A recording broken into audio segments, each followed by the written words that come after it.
Olivier, 32 ans, et Nicolas, 35 ans, entament leur service de nuit sur leur terrain de chasse favori, l'autoroute A33 dans l'est de la France. C'est un axe porteur parce que c'est l'axe qui descend du Benelux et qui se dirige vers l'Espagne, l'Italie, la région de Lyon, on va dire. Donc, qui sont des bons clients pour nous. Bons clients en quoi? Bons clients en stup et en tout type de trafic. Depuis la suppression des postes frontières en 1993, les douaniers peuvent intervenir où bon leur semble, partout en France. À Nancy, Nicolas et Olivier privilégient les endroits où les voitures ralentissent, comme les péages, pour repérer plus facilement leurs cibles de loin. Je le sens bien. Mercedes. Mercedes, classe, c'est bon ça. Les trafiquants utilisent souvent ce type de voiture, qui a l'avantage de comporter beaucoup de recoins, C'est pas mal ça. Français. autant de caches potentielles.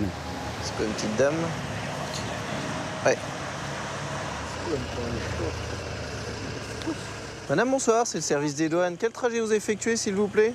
Je viens de Metz, D'accord. je vais jusque Vidauban, près de Fréjus. Donc d'accord, trajet professionnel. Ah, vous déménagez?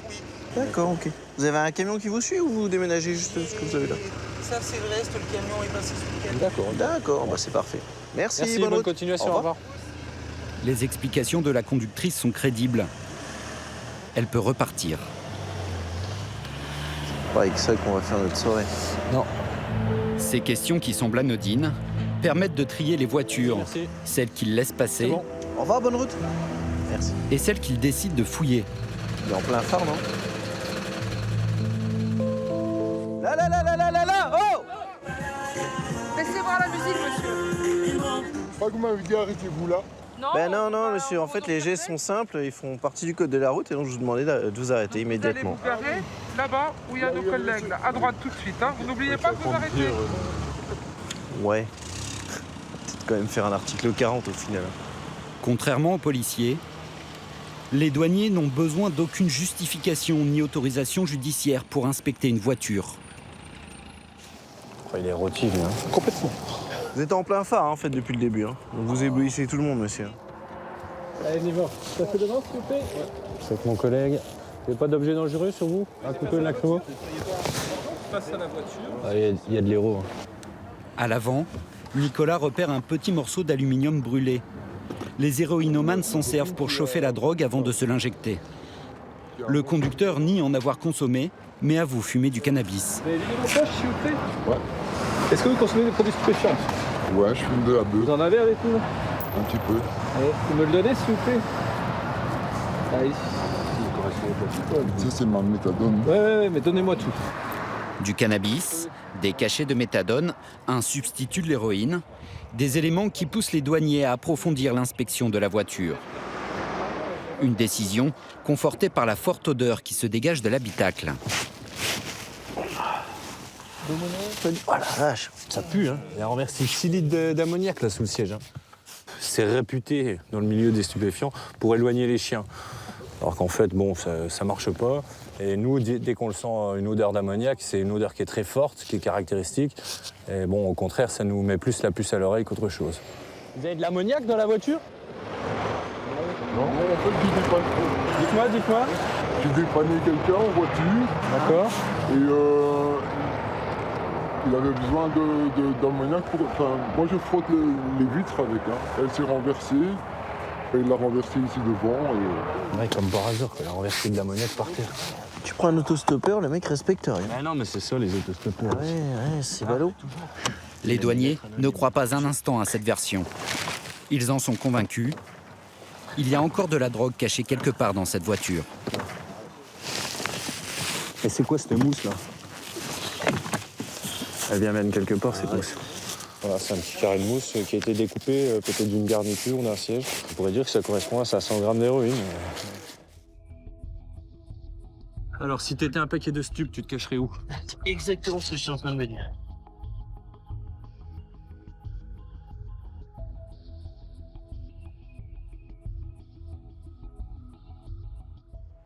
Allez, il faut qu'on trouve. Une voiture, c'est un vrai gruyère.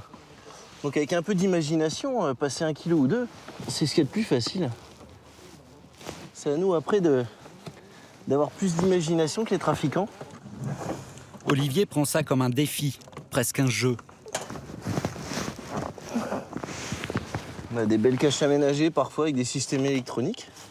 C'est toujours plus agréable qu'une découverte sous un siège ou posée dans un sac.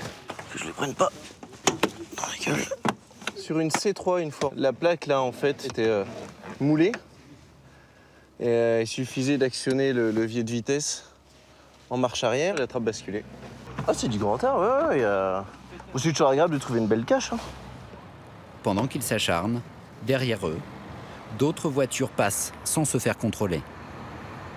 Nicolas se demande si cette voiture ne sert pas à faire diversion pour qu'un autre véhicule chargé de drogue puisse passer sans attirer l'attention.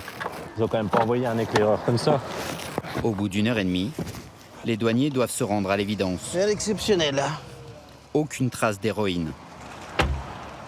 Nicolas décide de poursuivre les investigations jusqu'au bout et de fouiller le conducteur au corps dans les toilettes de l'aire de service. Donc là, on va aller dans ce local. Ok. Allez-y, rentrez. Allez. C'est la première fois qu'on me dit ça. Bon, en même temps, c'est ce genre de truc, ça n'arrive pas tous les jours qu'on vous dise chez vous, vous voyez.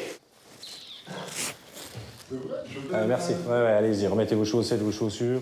La visite à corps, comme on l'appelle dans le jargon douanier, ne donnera rien non plus. Estimant que l'homme est en état de conduire, les douaniers le laissent repartir. Mais il est désormais inscrit sur le fichier des douanes. Les 3 grammes de cannabis et la méthadone sont saisis. Bon, on a une faible quantité de stupéfiants, mais on s'attendait à du lourd, comme on dit. Et bon, c'est frustrant, voilà. C'est le jeu du chat et de la souris. Un coup on gagne, un coup on perd. C'est comme ça. Est-ce qu'on est passé à côté ou est-ce qu'il y avait rien? On ne saura jamais.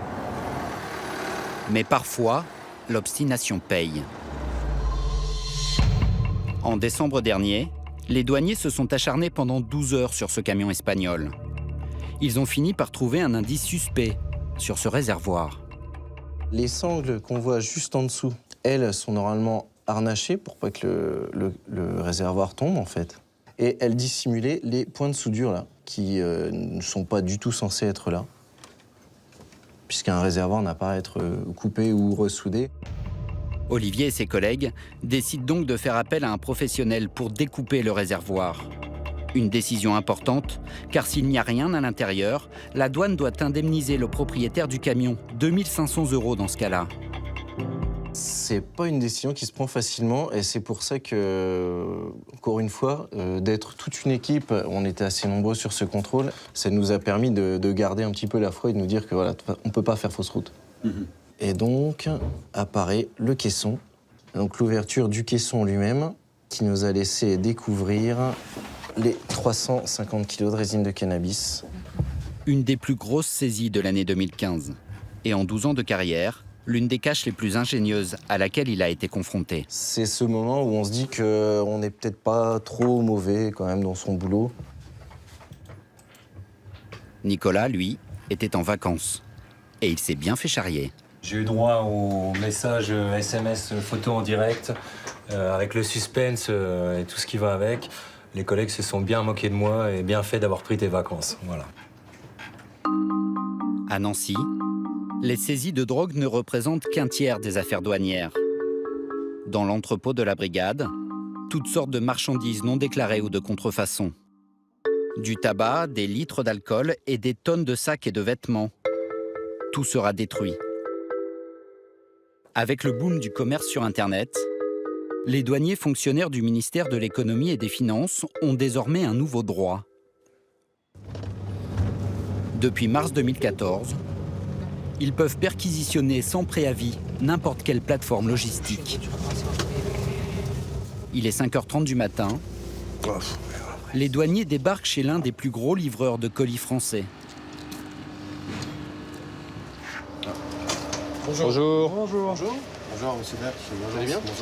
Bonjour. Bonjour, monsieur. Je vous suis. Ici, arrivent chaque jour 13 500 colis de partout dans le monde. Ils sont scannés, triés, avant d'être livrés au client final. Comme sur le bord de la route, Olivier et Nicolas n'ont que quelques secondes pour se faire un avis. Les colis en provenance de Chine, pays connu pour ses contrefaçons, sont particulièrement surveillés. Ça allait là-dedans. Donc là, vous avez un carton provenant de Chine. Typiquement la taille d'un carton contenant des baskets. Et en effet, vous avez à l'intérieur des baskets marquées Nike dessus, qui s'avèrent être en fait des contrefaçons. On le voit au premier coup d'œil par rapport à la qualité des coutures. De plus, Nike ne vend jamais ses baskets dans un carton comme ça. Voilà, vous avez un emballage qui est bien défini par la marque, qui là n'est pas du tout présent. La marchandise est saisie sur le champ. Le destinataire paiera une amende d'un montant égal à 2 fois le prix de la vraie paire de baskets.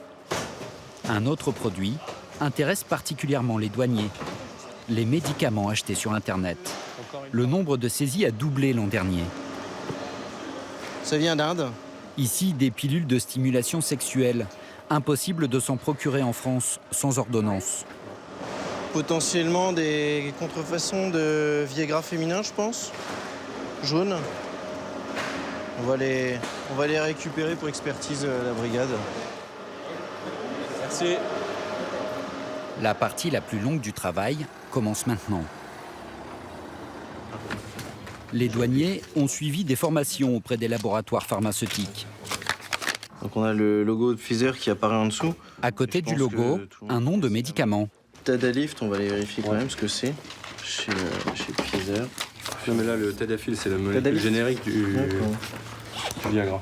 Ils n'arrivent pas encore à identifier s'il s'agit d'un générique ou d'une contrefaçon. On va goûter les médicaments et dans 30 minutes, on vous dit si ça fonctionne. Vous pourrez filmer les effets si ma compagne est d'accord. C'est finalement sur Internet qu'ils vont trouver la réponse. Médicaments utilisés pour les troubles de l'érection. Commercialisé par le laboratoire Eli Lilly. Ah donc du coup, c'est même pas... C'est même pas Pfizer qui le... Pfizer. Ouais, ok. En fait, ils ont mélangé deux labos. Le laboratoire aura quand même son mot à dire, mais c'est manifestement de la contrefaçon. C'est comme si vous aviez le logo Nike avec écrit Adidas au-dessus. C'est absolument impossible. Les douaniers réussissent à identifier le site internet qui aurait vendu ces médicaments contrefaits. Comme souvent, il est basé à l'étranger. Voilà, on a le droit à un site hébergé en Roumanie qui nous vend des médicaments pas bien chers. Contre ce site roumain, les douaniers ne peuvent légalement rien faire. Seulement le signaler aux autorités sanitaires françaises. En revanche, pour l'importation de 36 cachets de faux Viagra, le destinataire écopera d'une amende d'environ 500 €. Il aura fallu 4 heures de travail aux deux douaniers pour boucler ce dossier. On a terminé la visite des locaux à 7h30, 7h30, et nous sommes arrivés à la brigade à 7h45. Donc là, il est midi moins le quart. Vous voyez, c'est quand même assez lourd comme procédure. C'est autant de temps en moins sur le terrain. Autant de temps en moins sur le terrain, mais bon, c'est nécessaire pour des procédures qui peuvent aller en justice. Il faut être carré et il faut être assez procédurier. Voilà. Nicolas est douanier depuis 14 ans. Sa femme, enceinte de leur deuxième enfant, a dû se rendre à l'hôpital pour des examens. Il doit aller chercher son fils de 3 ans chez la nounou. Il a presque 1 heure de retard. Bon, j'ai tout de suite envoyé un petit texto à la nounou.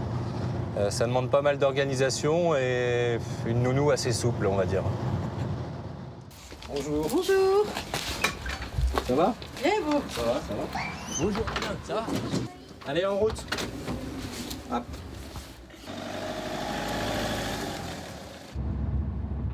Et dans la douane, on fait quoi? On arrête qui? Les méchants, ouais. Arrêter les méchants n'était pas une vocation pour Nicolas. Après des études avortées en IUT de commerce, il ne savait pas trop quoi faire. Il découvre alors, par hasard sur Internet, le métier de douanier. Il passe le concours, accessible avec un simple brevet des collèges. Vous aimeriez bien qu'il fasse aussi douanier? S'il peut poursuivre des études et avoir un métier un peu plus... Enfin, il n'y a pas de honte, hein, loin de là. Hein. Moi, je suis fier de mon boulot, hein, mais après, je ne sais pas si c'est ce qu'on peut souhaiter pour un enfant. On souhaite toujours le meilleur pour son enfant, donc j'essaie de d'avoir un métier peut-être plus gratifiant, plus valorisant que douanier. Il y a quand même une grande partie de la population qui n'est pas forcément pro-douanier ou pro-policier. Et voilà, après... Nicolas peut travailler de nuit, le week-end et les jours fériés. Mais il a 7 semaines de congés par an.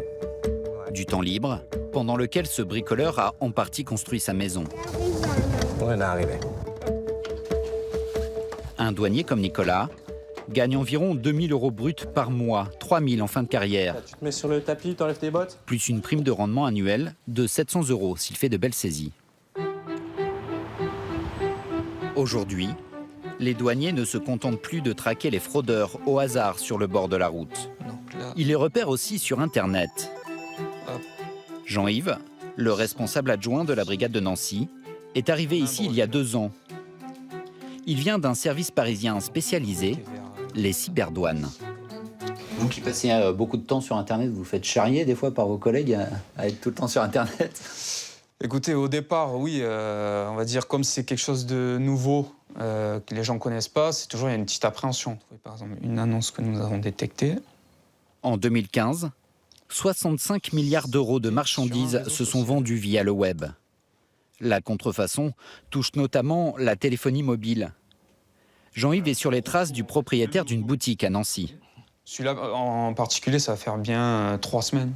3 semaines que vous le suivez. Voilà, parce qu'il a fallu bien voir en fait s'il n'y avait pas d'autres magasins, s'il n'y avait pas d'autres ramifications à ce niveau-là. Le vendeur écoule des pièces détachées sur un site de vente aux enchères en ligne. Donc là, qu'est-ce qui est, on va dire, assez intéressant, c'est que quand même pour cette marque qui est connue, on va dire, pour du produit neuf, c'est peu cher, on va dire. Ça serait peut-être de l'ordre de 2 fois, voire 3 fois plus cher normalement. Outre le prix, les commentaires des clients intriguent le cyberdouanier. Là, vous voyez, par exemple, un consommateur, un acheteur, a mis article défectueux. Donc là, déjà, c'est une première piste de se dire, bon, si c'est défectueux, peut-être il y a un problème sur la qualité. Par exemple, celui-ci, le verre trempé de mauvaise qualité, plutôt un film plastique épais. Donc bon, visiblement, il y a peut-être un problème de qualité au niveau des produits que propose ce vendeur professionnel. Avant de perquisitionner la boutique, Jean-Yves briefe l'équipe sur le profil de la personne et les articles à contrôler. Donc le gérant il est déjà connu pour contrefaçon. Donc je vous donne les marchandises qui nous intéressent. Donc c'est essentiellement des façades, vitres, téléphones. Et au niveau de la géographie, le magasin, c'est dans un quartier tranquille ou... C'est rue Saint-Georges, il n'y a pas de problème, on se gare... Pour anticiper d'éventuelles réactions agressives du commerçant, 7 douaniers sont mobilisés sur cette opération. Ils sont en civil. Là encore, ils n'ont besoin d'aucune autorisation judiciaire pour débarquer. Le propriétaire n'est pas surpris de voir les douanes. Pas de souci. Quelques semaines plus tôt, un autre magasin de téléphonie dans cette rue a subi le même contrôle. Dans la réserve, les douaniers trouvent très vite les articles repérés sur Internet. Là, il y en a 2 d'Apple. Ça, on prend. Là, je suis sur Sony. Je les mets au même endroit. Sony, c'est le petit carton. Donc ça, du coup, on prend tout ça. Ils sont tous marqués Galaxy. Olivier découvre des contrefaçons d'écrans de téléphone, maquillés pour passer inaperçus aux yeux des douaniers.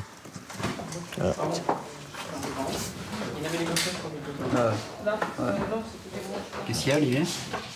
Là, en fait, c'est un écran noir tout simple. Et une fois qu'on enlève le film, on a un léger coup de marqueur qui masque la marque Nokia.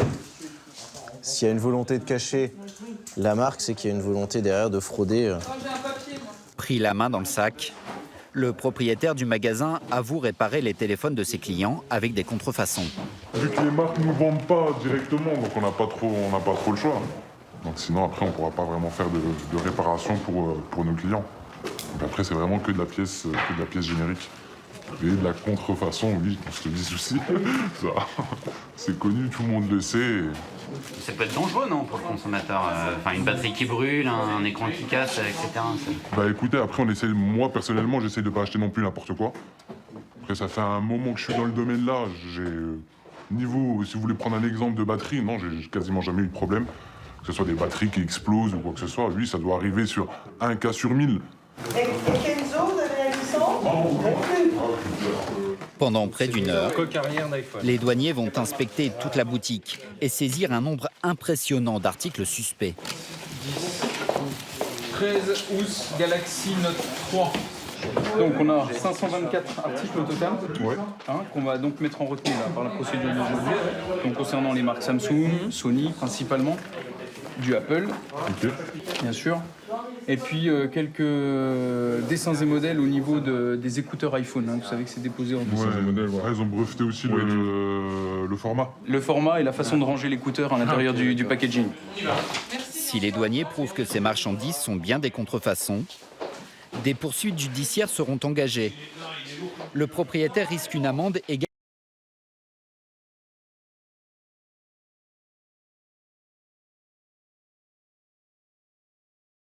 Je vous ai dit, ils reviendront peut-être la prochaine fois, ce sera encore pareil. Après, oui, ça se trouve, ils retrouveront peut-être pas les mêmes quantités, parce que maintenant on fera attention. Ou on fera que sur commande. Donc voilà, maintenant quand il y a un client qui viendra pour changer une vitre de Samsung ou tel, bah, je commanderai juste la vitre sur internet et le client attendra. Mais on aura peut-être plus de stock comme maintenant.